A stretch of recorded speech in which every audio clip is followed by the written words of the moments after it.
என்னுடைய ஒரு வருட குடும்ப வருமானம் இப்போ என்னோட ஒரு மாத சம்பளம். ஊரில் நெட்வொர்க் கிடைக்காது, அது பட்டன் செல்லு, அதை வச்சுட்டு எங்கே நெட்வொர்க் கிடைக்குமோ, மழை பெஞ்சாலும் வெயில் அடித்தாலும் அங்கே உட்காந்துட்டு எனக்கு ஒரு ஃபோன் கால் வந்துடாதா, நீ உனக்கு வந்து சீட் கிடச்சிருச்சுன்னு சொல்லிட மாட்டாங்களா அப்படின்னு சொல்லி ரொம்ப நாள் ஏங்கி காத்துட்டு இருந்த வாய்ப்பு ஒரு நாள் எனக்கு ஃபோன் கால் வந்துச்சு.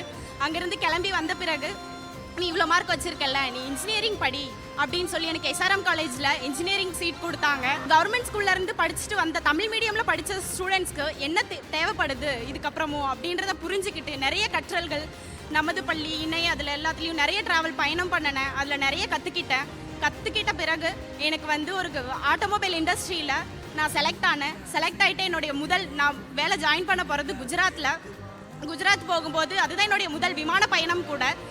எனக்கு தெரியாது எப்படி போகணும் என்ன பண்ணணும் அப்படின்ட்டு. அங்கே தான் நான் ஃப்ளைட் ஏற போகும்போது நான் மிஸ்டர் சிவகுமார் சாரையும் அண்ட் லக்ஷ்மி மேமும் வந்தாங்க. அவங்க 2 பேரும் வந்து தான் நீ சீட் இப்படி தான் பார்க்கணும், இப்படி தான் செக்இன் பண்ணணும், ஃபுல்லாக அவங்க தான் சொல்லி கொடுத்தாங்க. எனக்கு அப்போ ஒரு உணர்வு தோணுச்சு, உனக்கு அகரம் தந்த கல்வி இருக்கும்போது நீ ஏன் பயந்துக்கணும், நீ மொழி தெரியாத ஊர் போனாலும் நீ பொழைச்சிக்குவ அப்படின்ற மாதிரி இருந்துச்சு. அதுக்கப்புறம் இப்போ நான் குஜராத் குர்கான் அங்கெல்லாம் முடிச்சுட்டு இப்போ பெங்களூரில் ஒரு ஆட்டோமொபைல் இண்டஸ்ட்ரியில் ஏரியா சர்வீஸ் மேனேஜராக ஒர்க் பண்ணிகிட்டு இருக்கேன். என்னுடைய ஒரு வருட குடும்ப வருமானம் இப்போ என்னோட ஒரு மாத சம்பளம். பொம்பளை பிள்ளைங்களுக்கு திருமணம் செஞ்சு வைங்க, அவங்களோட கனவுகளை கட்டி போட்டு வேண்டாம். தேங்க்யூ. அகரம்க்கு ரொம்ப நன்றி எனக்கு இந்த வாய்ப்பு கொடுத்ததுக்கு.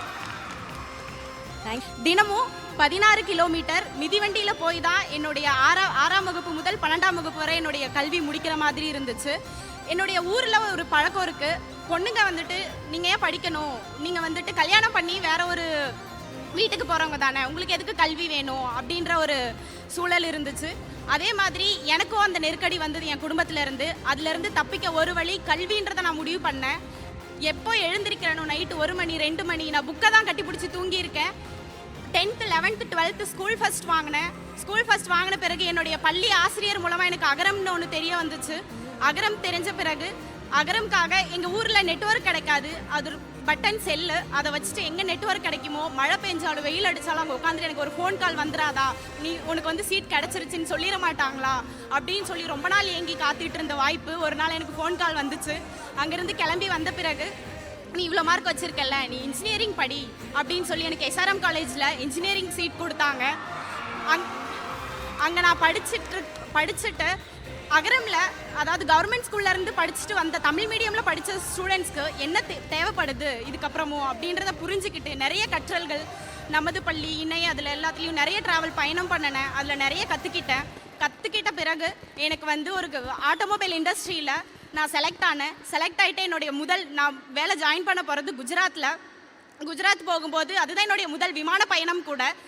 எனக்கு தெரியாது எப்படி போகணும் என்ன பண்ணணும் அப்படின்ட்டு. அங்கே தான் நான் ஃப்ளைட் ஏற போகும்போது நான் மிஸ்டர் சிவகுமார் சாரையும் அண்ட் லக்ஷ்மி மேமும் வந்தாங்க.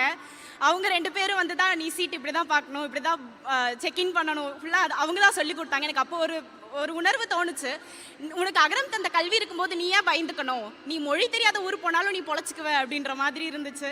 அதுக்கப்புறம் இப்போ நான் குஜராத் குர்கான் அங்கெல்லாம் முடிச்சுட்டு இப்போ பெங்களூரில் ஒரு ஆட்டோமொபைல் இண்டஸ்ட்ரியில் ஏரியா சர்வீஸ் மேனேஜராக ஒர்க் பண்ணிகிட்டு இருக்கேன். என்னுடைய ஒரு வருட குடும்ப வருமானம் இப்போ என்னோட ஒரு மாத சம்பளம். பொம்பளை பிள்ளைங்களுக்கு திருமணம் செஞ்சு வைங்க, அவங்களோட கனவுகளை கட்டி போட்டு வேண்டாம். தேங்க்யூ. அகரம்க்கு ரொம்ப நன்றி எனக்கு இந்த வாய்ப்பு கொடுத்ததுக்கு.